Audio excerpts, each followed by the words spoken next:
Fiang Smith hindi kilala si concert queen Pops Fernandez, netizens na dismaya. Nakaranas ng batikos mula sa mga netizen ang PBB Gen 11 winner na si Fiang Smith dahil sa isang viral na video kung saan makikita siya sa isang interview kasama ang mga OPM icons na sina Ogie Alcacid at Martin Rivera. Sa nasabing clip, napansin ng ilang mga netizen ang kanyang hindi pangkaraniwang postura at paraan ng pagsasalita. Na tila ipinapakita niya ang ugali ng isang K-barkada at hindi ng isang professional na personalidad. Ang video ay nagpakita ng isang casual na usapan sa pagitan ni Fiang at ng mga sikat na OPM artists. Subalit hindi napigilan ng mga netizen na magsalita tungkol sa tila pagiging mababaw at hindi propesyonal ni Fiang sa kanyang kilos at pananalita. Ayon sa ilan, ang paraan ng pakikisalamuha ni Fiang ay tila hindi akma sa estado ng mga nakakasama niyang tanyag na personalidad. Nakaramdam ng hindi komportableng sitwasyon ang mga manunood. At nagbigay sila ng samot-saring reaksyon patungkol sa pangyayari. Isang malaking punto ng puna ay nang tanungin ni Martin Rivera si Fiang kung kilala nito ang kanyang ex-wife na si Pops Fernandez. Hindi na itago ni Fiang na hindi niya kilala si Pops, at ito ay nagdulot ng konting pagkabigla kay Martin. Sa kabila ng ganitong hindi inaasahang sagot, pinanatili ni Martin ang pagiging magaan at propesyonal sa sitwasyon. Nagbiro pa siya at tinanong si Fiang, "Where did you find this girl?" na naging dahilan ng mas marami pang komento mula sa mga netizen. Dahil sa insidente, hindi nakaligtas si Fiang sa mga kritisismo mula sa mga netizens na napanood ang video.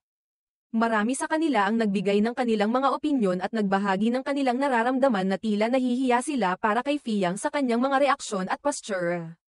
Isang netizen ang nagsabi, "I feel embarrassed for her. Balik ka na lang sa TikTok girl," na nagpapakita ng hindi magandang reaksyon sa kanyang pagiging komportable sa mga OPM icons.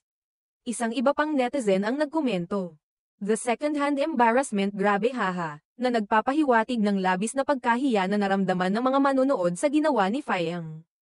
Samantalang may mga hindi pabor sa kilos ni Fiang. Mayroon ding nagbigay ng opinyon na dapat sana ay nagpakita na lamang siya ng pagiging magalang at mas mahinahon, lalo na sa harap ng mga veteranyo sa industriya. Okay, sige.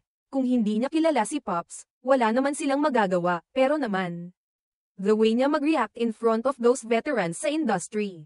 Sana nag-smile na lang kung wala siyang alam. Parang gusto pa niya ay project ang Rufa May Quinto na acting eh. Ew, ang sabi ng isa pang netizen.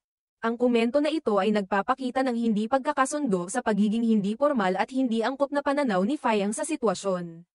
Sa kabila ng mga negatibong reaksyon, maaaring ituring pa rin na isang learning experience si Fiang sa pagkakataong ito. Bagamat natural na may mga pagkakataon na nagkakamali tayo sa ating mga kilos at reaksyon. Mahalaga na matutunan natin ang mga aral mula rito upang maging mas maingat sa mga susunod na pagkakataon. Isang magandang halimbawa ang ipinakita ni Martin Rivera na bagamat nagkaroon ng hindi inaasahang pangyayari, ay pinanatili pa rin ang pagiging magaan at propesyonal sa kabila ng sitwasyon. Sa pangkalahatan, ang insidente ay nagbigay daan upang mapag-usapan ang kahalagahan ng pagiging propesyonal at maingat sa mga kilos at salita. Lalo na sa harap ng mga taong may mataas na antas ng karanasan at reputasyon sa industriya.